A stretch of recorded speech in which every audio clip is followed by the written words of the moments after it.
नमस्कार दोस्तों, मैं आज पवन शर्मा आपके सामने एक और वीडियो लेकर आया हूँ। महत्वपूर्ण सूचना आ गई है आप सबके सामने। जैसा कि आप जानते हो कि ईओ की वैकेंसी आई हुई थी और आरओ की वैकेंसी आई हुई थी, उसका आज पूरा विस्तृत सिलेबस जारी कर दिया गया है। तो हम बिल्कुल देर किए बिना ही आपको बता देते हैं फटाफट कि ये सिलेबस क्या आया है और कैसे आपको तैयारी करनी है। जैसा कि आपको मैंने पहले ही बताया था कि आप सबको इसमें आप देख सकते हो कि साफ साफ लिखा हुआ है, आया हुआ है सिलेबस। ये ऊपर लिखा हुआ है राजस्थान आरपीएससी द्वारा ये सिलेबस अजमेर द्वारा जारी हो चुका है। आप देख पा रहे हो इस सिलेबस को। ठीक है दोस्तों, अब देखो इसके अंदर सबसे पहले भाग ए सामान्य ज्ञान है और उसके बाद इसका दूसरा भाग जो है उसका नाम है भाग ब, जिसमें अपने सामने दिया हुआ है कि राजस्थान की राजनीतिक प्रशासनिक व्यवस्था, भारतीय राजनीतिक व्यवस्था, और ये पूरा सिलेबस क्या है पूरा दिया हुआ है। फिर ये भाग ब दिया हुआ है पूरा एक एक चीज़, और ये कितने नंबर का है ये सारा सिलेबस दिया गया है। ठीक है दोस्तों, तो हम करते हैं शुरू इस सिलेबस को। तो देखो सबसे पहले इस सिलेबस को भाग ए में देखते हैं अपने कि क्या टॉपिक दिए गए। ये सारे भाग ए के टॉपिक आपको दिखाई दे रहे हैं। ठीक है दोस्तों, हाँ जी। तो शुरू करते हैं अपने इन टॉपिकों को एक एक करके क्रम से।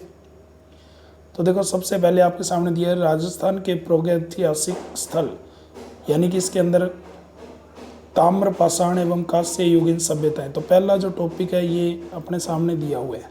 ठीक है, फिर देखो दूसरे नंबर पे ऐतिहासिक राजस्थान प्रारंभिक ईस्वी काल के महत्वपूर्ण ऐतिहासिक केंद्र दिए गए हैं। तो ये भी आप देख सकते हो कि ये टॉपिक भी राजस्थान में आता है। हिस्ट्री के प्राचीन राजस्थान में समाज, धर्म एवं संस्कृति। इसके बाद जो तीसरा टॉपिक आपको दिया गया है प्रमुख राजवंश, बहुत ही इंपॉर्टेंट टॉपिक है। यहाँ से हर बार प्रश्न आते हैं प्रमुख राजवंश।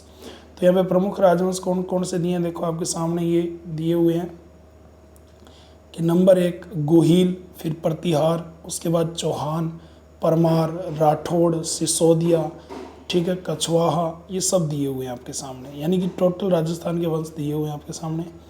फिर इसके बाद आधुनिक राजस्थान का उदय 19वीं 20वीं शताब्दी के बारे में दिया गया है। ठीक है, उसके बाद समाचार पत्र वगैरह 20वीं शताब्दी में जनजाति, किसान आंदोलन वगैरह ये सब दे रखे हैं। ठीक है, उसके बाद राजस्थान की वास्तु परंपरा, मंदिर, किले, महल ये दिए गए हैं।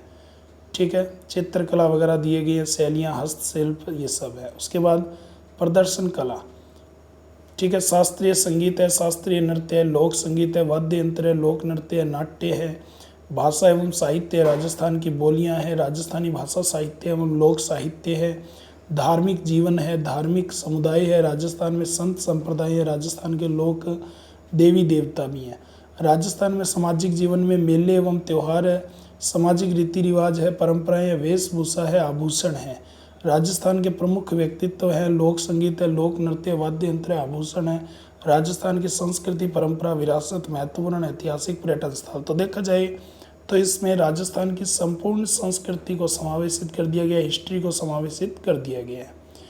अब देखो इसके अंदर दूसरा जो अपने सामने दिया हुआ है, सामने इसी भाग ए में सामान्य ज्ञान में राजस्थान का भूगोल लिखा हुआ आपको नजर आ रहा है। तो राजस्थान के भूगोल को भी ध्यान से देखिए।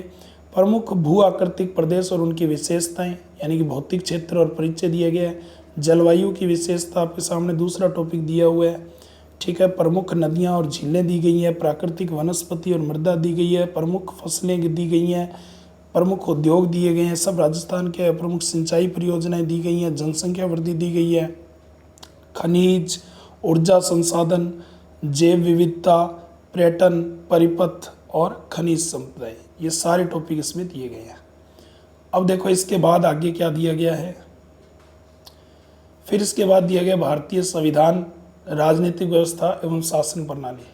इसमें संविधान यानी कि राजनीतिक विज्ञान के संविधान के टॉपिक दिए गए हैं। तो देखो संविधान सभा, भारतीय संविधान की विशेषताएं, संवैधानिक संशोधन, उद्देशिका, मूल अधिकार, राज्य के नीति निर्देशक तत्व, मूल कर्तव्य।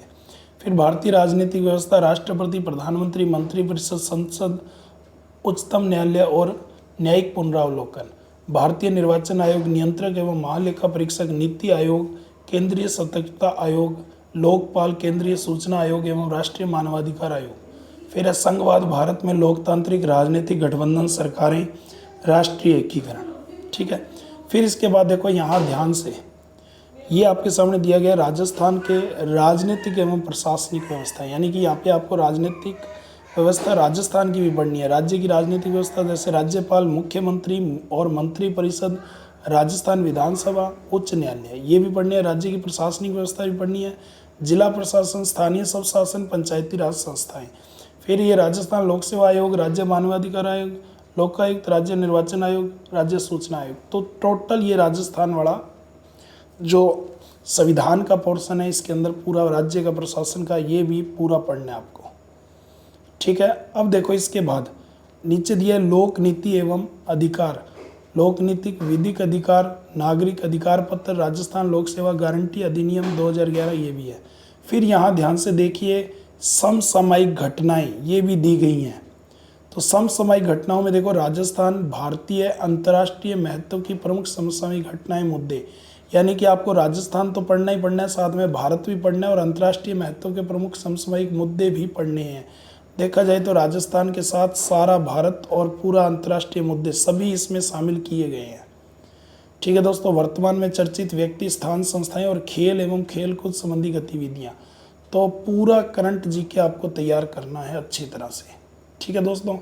फिर इसके बाद अब हम चलते हैं भाग ब की ओर। भाग ब क्या है, देखो इसमें जो मैंने आपको अलग से बताया था कि इसमें 40 नंबर का पोर्शन आएगा। आप पहले यहाँ देखो कि प्रश्न पत्र अंक 80 नंबर का है और फिर 40 नंबर का टोटल अधिकतम अंक 120 है और 2 घंटे का समय है, आप देख सकते हो। तो यहाँ भाग जो ब दिए, देखो राजस्थान नगर पालिका अधिनियम 2009 एवं नगरीय निकायों से संबंधित विविध नियम एवं योजनाएं, तो ये आप ध्यान से देख सकते हो कि 40 नंबर का ये पोर्शन आएगा, ठीक है दोस्तों। बाकी 120 प्रश्न होंगे, नीचे दिए गए हैं, बहुविकल्पीय प्रश्न होंगे और इसमें 1/3 अंक काटे जाएंगे। तो देखो आप इसको सबसे पहले भाग ब को, राजस्थान नगर पालिका अधिनियम 2009 एवं नगरीय निकायों से संबंधित विविध नियम एवं योजनाएं। तो सबसे यहाँ पे जो पहले टॉपिक दिया गया है वो ये है राजस्थान नगर पालिका अधिनियम 2009, ठीक है। अब इसके अंदर देखो पहला टॉपिक दिया नगर पालिकाओं का गठन, शासन, कार्य, संचालन, वार्ड समिति, नगर पालिका संपत्ति, नगर पालिका वित्त, नगर पालिका निधि, नगर पालिका राजस्व, ठीक है। उसके अलावा यहाँ पे नगर पालिका विकास, नगर योजना, नगर पालिका शक्तियाँ और अपराध, फिर है अभियोजनवाद आदि नियंत्रण। ये सारे टॉपिक भाग ब में दिए गए हैं। फिर देखो इसके अंदर राजस्थान नगर पालिका का सामान्य अनुबंध भी दिया गया है 1974 वाला, राजस्थान नगर पालिका नियम 2009 भी दिया गया है और राजस्थान नगर पालिका 2009 के अंदर जो शक्तियाँ वगैरह वो भी दी गई है अलग से। फिर राजस्थान के शहरी क्षेत्रों में संचालित विभिन्न महत्वपूर्ण योजनाएं भी दी गई हैं, स्वच्छ भारत मिशन, शहरी इंदिरा रसोई योजना, प्रधानमंत्री आवास योजना, शहरी इंदिरा गांधी शहरी रोजगार गारंटी योजना, अमृत मिशन, हृदय योजना, राष्ट्रीय शहरी आजीविका मिशन और इंदिरा गांधी क्रेडिट कार्ड योजनाएं। तो ये स्पेशली अलग से राजस्थान से संबंधित कुछ महत्वपूर्ण योजनाएं दी गई हैं, इसको भी शामिल किया गया भाग ब में, आप देख सकते हो, ठीक है।